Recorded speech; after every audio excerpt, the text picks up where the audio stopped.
Today I wanted to talk about why you should read All the Wrong Questions, a series by Lemony Snicket. If you don't like the wording of that, you might instead consider the wording, you might want to read this series by Lemony Snicket. I know I said should. You don't have to do it just because I say, but you know. What I mean by all this is that you don't have to, but it's a really good series and I wanted to tell you why.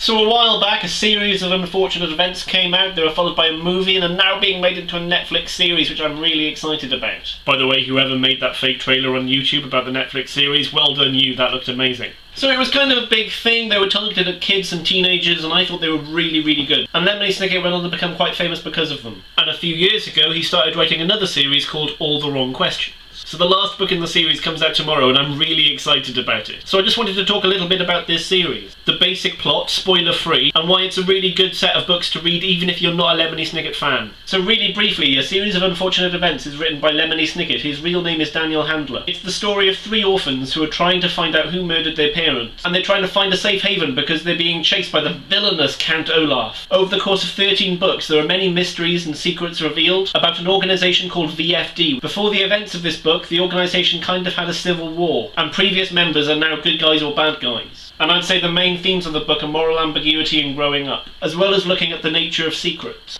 It's a really, really good series of books. Even though they're targeted at teenagers and kids, you shouldn't have to be a teenager or a kid to read them. So back to All the Wrong Questions. The books are a mock-up of the noir genre, which I'll talk about in a bit.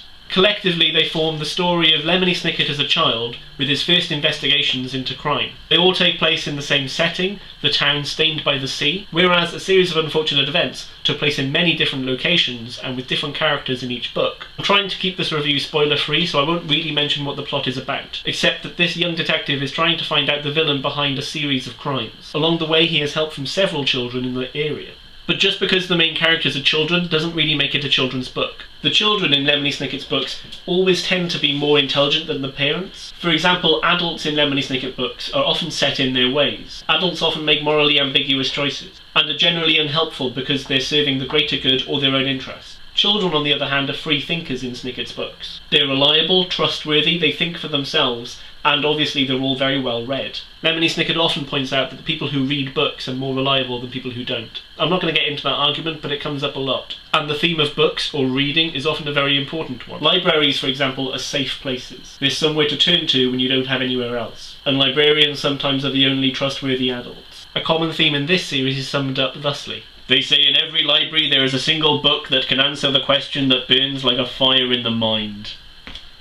I don't quite know how to answer the question, is this a noir book or a noir satire? If you know anything about noir, you know there's a lot of tropes and idiosyncrasies. Femme fatales, private investigators, trilbies, fedoras. The overhanging threat of communism. Every street has a sin, every corner has a crime. Ex-army police officers, see. Private detectives, she. That's meant to be a cigar, by the way. Could you tell? No, of course you couldn't. And yeah, you can mention them and talk about them, but to get them right is really hard. The genre as a whole isn't done much at the moment. You get the occasional films like Brick, which are really, really good adaptations of that genre, but you don't get many really good books. The only other books that I found that do the genre justice are the Aberystwyth books by Malcolm Price. These books borrow heavily from the noir genre, but they're all set in a little seaside town of Aberystwyth. I actually went to university there. It's a really nice place, and you wouldn't imagine anything that goes on in these books to happen there. Like 50s gangland culture, gruesome murders and the like. Which is why it works so very well as a satire. You get a juxtaposition of this very friendly Welsh town with the very dark side of noir. You should also check these books out. The All the Wrong Questions series of books borrow heavily from the noir genre. All the tropes are there, but they're done really, really well. And I believe they're all there either to serve the plot or to build the world.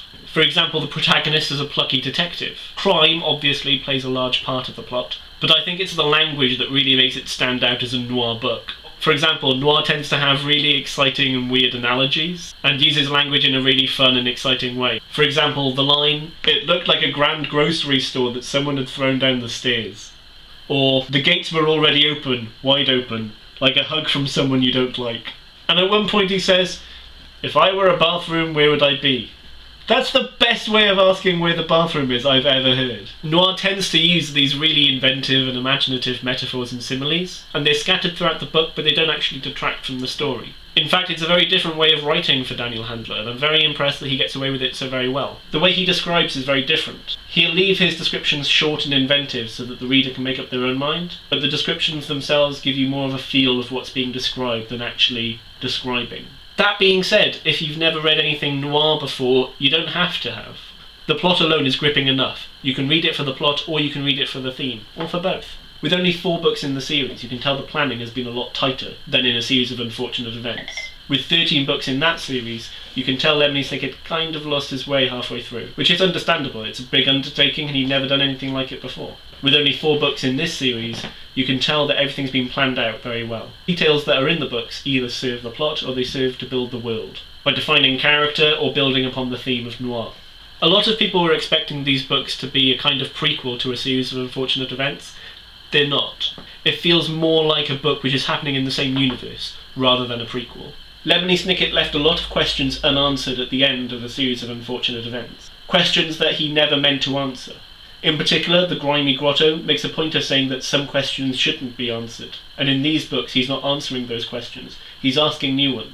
And I'm kind of afraid he won't answer some of these questions either. But I think the point is that in life, some things don't get answered. You don't get to find out why every little thing happens. So it is with these books. And in short, it's funny, witty, and very intelligent. I just got an email from Amazon saying the launch has been pushed back a week, so I have to wait a whole other 7 days for this book to come out. Naughty publishers. So it's coming out October 6th. So that's it. If you want to know any more, please comment below.